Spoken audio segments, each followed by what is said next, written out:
तो अंदर का पूरा हरियाणा जो है हर आपको गांव दर गांव ऐसे मिलेंगे, कहीं 100 कहीं 125 बच्चे, कहीं 300 बच्चे विदेश गए हुए हैं और जमीन बेच के गए हुए हैं। तो उससे बड़ा आपके सामने प्रमाण नहीं हो सकता बेरोजगारी का और हताशा अपने सिस्टम से। भी हमने देखा जब हजारों लोग आपकी यात्रा में आपके साथ हैं, वो चीज आज भी यहाँ पर भी पोस्टर बैनरों में भी दिखाई पड़ रही है। कई कुछ लोगों के पोस्टर में आपकी तस्वीर नहीं है, कुछ की तस्वीरों में, कुछ आपके लोगों की तस्वीर में उनकी तस्वीर नहीं है पोस्टर्स में।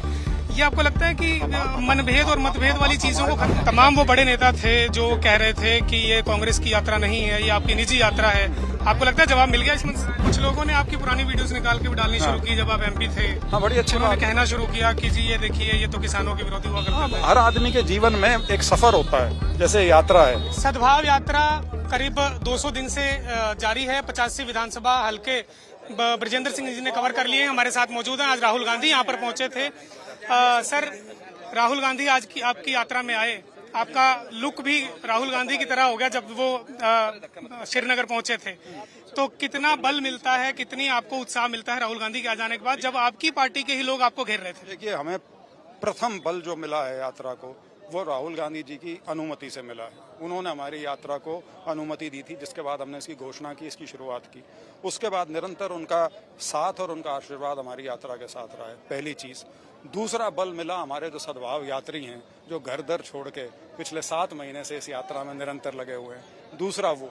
और तीसरा कांग्रेस का कार्यकर्ता, नया या पुराना जैसा भी है, वो जिस प्रकार से यात्रा में जुड़ा है भावना के साथ, वो ये 3 चीजें मिलके ये यात्रा बनी है। इसके बाद संदेश जो लोगों में गया है, वो उसका चौथा पहलू है। आप कितना बदलाव देख रहे हैं और सद्भाव कितना देख रहे हैं? जो कहते हैं, आप लोग कहते हैं कि बिगाड़ दिया किसी भी यात्रा का आकलन आप तुरंत नहीं कर सकते। यात्राएं जो है, यात्रा अपने आप में एक लंबा सफर है, तो उसका असर भी क्या होगा वो समय ही बताएगा। एक चीज जरूर कह सकता हूँ, अच्छी नीयत से अगर यात्रा की गई, अच्छे संदेश के साथ, नुकसान तो कोई नहीं है। फायदा जितना होगा उसका विश्लेषण आप करना, लेकिन नुकसान कोई नहीं। आपने 85 हल्के घूमे, आपने कदम ताल पद यात्रा की।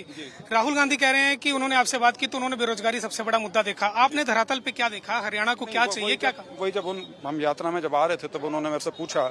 मैंने कहा जी वैसे तो ये मेन मुद्दा तो ये है, लेकिन जो भाईचारे का है, जो सद्भाव जो बिगाड़ने लग रही है बीजेपी, चाहे राष्ट्रीय स्तर पे हो या प्रदेश के स्तर पे हो, लेकिन मुद्दे की यदि उस तरह से बात करें जिसका लोगों पे सीधा आज के दिन असर पड़ने लग रहा है, तो वो बेरोजगारी है और वो व्याप्त है।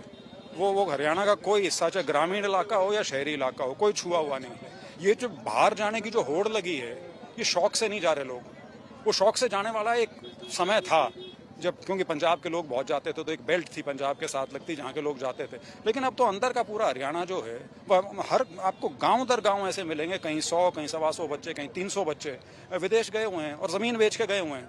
तो उससे बड़ा आपके सामने प्रमाण नहीं हो सकता बेरोजगारी का और हताशा अपने सिस्टम से, कि यहाँ आप ना तो सरकार में रोजगार दे पा रहे हैं, ना प्राइवेट सेक्टर में रोजगार जनरेट कर पा रहे हैं, और अगर उसमें थोड़ा बहुत रोजगार है भी तो आप अपने बच्चों को इस लायक नहीं बना पा रहे कि वो उस रोजगार को हासिल कर सकें। तो वो सामने है, व्याप्त है बिल्कुल। इस यात्रा के जरिए अपने अंदर कितना बदलाव देख रहे हैं? जो हम देख पा रहे हैं वो तो हम देख रहे हैं, बड़ी बड़ी दाढ़ी, थोड़ा वेट कम हो गया। आप अपने अंदर कितना बदलाव देख रहे हैं? सबसे बड़ा बदलाव ये है कि मुझे पहली बार जनसंपर्क किसको कहते हैं वो समझ में आया।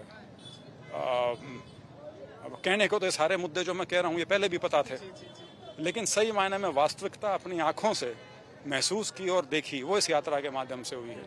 और ऐसे साथी कई बार मिलते हैं जो बड़ा अच्छा सुझाव भी देते हैं, प्रश्न भी करते हैं। लेकिन ईमानदारी से एक बात बताऊंगा, 7 महीने में आज तक कड़वी बात किसी ने नहीं की। ये एक अपने आप में इस बात को दर्शाता है कि हम जिस नियत से यात्रा को लेकर चले हुए हैं उसके बारे में किसी को कोई आपत्ति नहीं। आज भी हमने देखा जब हजारों लोग आपकी यात्रा में आपके साथ हैं, वो चीज आज भी यहाँ पर भी पोस्टर बैनरों में भी दिखाई पड़ रही है। कई कुछ लोगों के पोस्टर में आपकी तस्वीर नहीं है, कुछ की तस्वीरों में, कुछ आपके लोगों की तस्वीर में उनकी तस्वीर नहीं है पोस्टर्स में।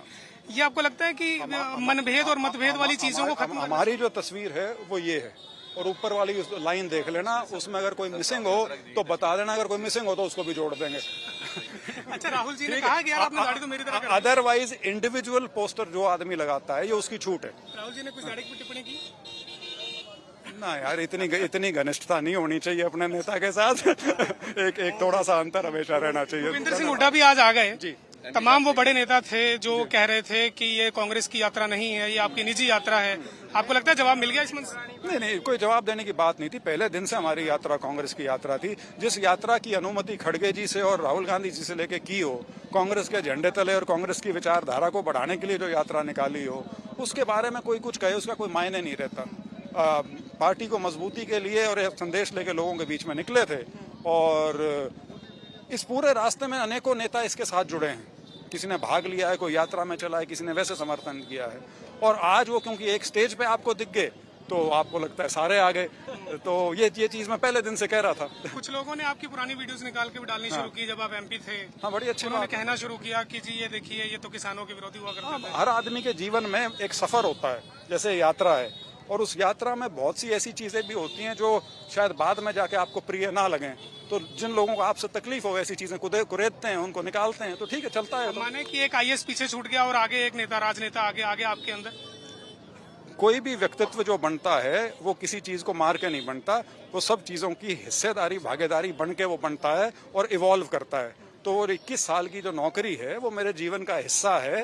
वो राजनीति में आने के बाद, खास तौर पर इस यात्रा के बाद, वो बैकग्राउंड में भले ही चला गया हो, लेकिन मैं ये कहूँ कि वो मर गया या खत्म हो गया, वो तो मैं अपने को मारने की बात करूंगा, ऐसा नहीं है। वो मेरी जिंदगी के 21 साल। ऐसी यात्राएं दूसरे प्रदेशों में भी आपको लगता है पंजाब में चुनाव आने वाले हैं, यूपी में चुनाव आने वाले हैं, ऐसी यात्राएं दूसरे राज्यों में भी निकालनी चाहिए ताकि कांग्रेस मजबूत हो और चुनाव का असर। देखिए, मैंने तो मंच से भी कहा कि लोगों के साथ जुड़ाव का सबसे सार्थक और सबसे मजबूत तरीका जो है, जो लंबे समय तक लोगों के साथ रहे, वो यात्रा है। अब ये ठीक है, सारे प्रदेश की यात्रा निकालना संभव नहीं है, उसके लिए आपकी खुद की विल पावर बहुत चाहिए। जो मुद्दा है उसमें आपका विश्वास इतना होना चाहिए कि आप अपनी सेहत का ध्यान ना रख के, बारिश, सर्दी, गर्मी का ध्यान ना रख के आप उसमें लगे रहें। आपके पास एक टीम ऐसी होनी चाहिए जो आपके इस मंतव्य को मानती हो और उससे इतना जुड़ाव महसूस करे कि वो आपके साथ चले। वो ठीक है, वो बहुत मुश्किल है, इसलिए नहीं हुई देश में। इस तरह की यात्राएं सिर्फ 2 हुई हैं। प्रदेश की मैं बात कर रहा हूँ, देश की तो राहुल गांधी जी ने की है, प्रदेश की या तो जगन रेड्डी ने की थी या ये हमारे वाली यात्रा है। लेकिन पार्टी इस पे विचार जरूर करे। मैंने मन से भी कहा कि आप विचार जरूर करें कि इस यात्रा को आप रिले फॉर्म में कर लें, आप हल्का वाइज कर लें, जिला वाइज कर लें, और उसका समापन प्रदेश के स्तर पे हो जाए। लेकिन यदि आप हफ्ता, महीने की यात्रा करेंगे तो लोगों से जुड़ाव कहीं बेहतर और कहीं गहरा होगा। एक आखिरी सवाल सर, 2-3 नगर निगमों में चुनाव है और नगर पालिका, नगर परिषदों में भी चुनाव है। लोग सवाल ये भी पूछ रहे हैं कि राहुल गांधी जी को लाना था तो सोनीपत या अंबाला, पंचकुला में भी लाया जा सकता था, शायद उससे चुनावी फायदा भी होता। गुड़गांव ही क्यों चुना? कांग्रेस इतनी छोटी पार्टी नहीं है कि राहुल गांधी जी को म्यूनिसिपैलिटी के चुनाव में उतारेगी। चलिए, तो जवाब देखिए, ये जवाब दिया है, ये जवाब दे दिया है सीधे तौर पर ब्रजेंद्र ने। जो लोग ये सवाल उठा रहे थे कि राहुल गांधी की यात्रा को चुनावी उन जिलों में क्यों नहीं उतारा गया जहां नगर निगम या बाकी चुनाव थे, वहां से राहुल की यात्रा जाती तो शायद उसका चुनाव में लाभ भी होता। इसका जवाब ब्रजेंद्र ने दिया कि इतनी छोटी पार्टी नहीं है कि राहुल गांधी को ऐसे छोटे चुनाव में उतारा जाए। लेकिन इतना जरूर यहाँ पर ब्रजेंद्र ने कहा कि इस यात्रा से हरियाणा को फायदा है, कांग्रेस को फायदा, और उन्होंने जितना कुछ इस यात्रा से सीखा है वो उन्होंने बताया है कैमरे के जरिए भी, मंच के माध्यम से भी। लेकिन सवाल यही है कि क्या चुनावी फायदा इस यात्रा से होगा? जो साथ में अब अगले साल चुनाव होने हैं पंजाब में, उत्तर प्रदेश में, हिमाचल में, उत्तराखंड में, गोवा में, गुजरात में, मणिपुर में, क्या यहाँ पर भी अब आने वाले समय में यात्रा निकलेगी? क्या यहाँ कांग्रेस को कुछ लाभ होगा? ये जरूर देखना होगा। लेकिन इतना जरूर है कि राहुल के आगमन से इस यात्रा का जो लगभग समापन है वो जरूर दमदार हुआ है और एक मैसेज ब्रजेंद्र देने में कामयाब रहे हैं कि वो कांग्रेसी हैं और ये यात्रा कांग्रेस की रही। कैमरा पर्सन जसविंदर के साथ सुधीर पांडे, पंजाब केसरी टीवी, गुड़गांव। हमसे जुड़े रहने के लिए हमारे YouTube चैनल को सब्सक्राइब करें और नई वीडियो की नोटिफिकेशन के लिए बेल आइकॉन को दबाएं। अगर आप ये वीडियो Facebook पर देख रहे हैं तो लाइक जरूर करें और ज्यादा से ज्यादा शेयर करें। धन्यवाद।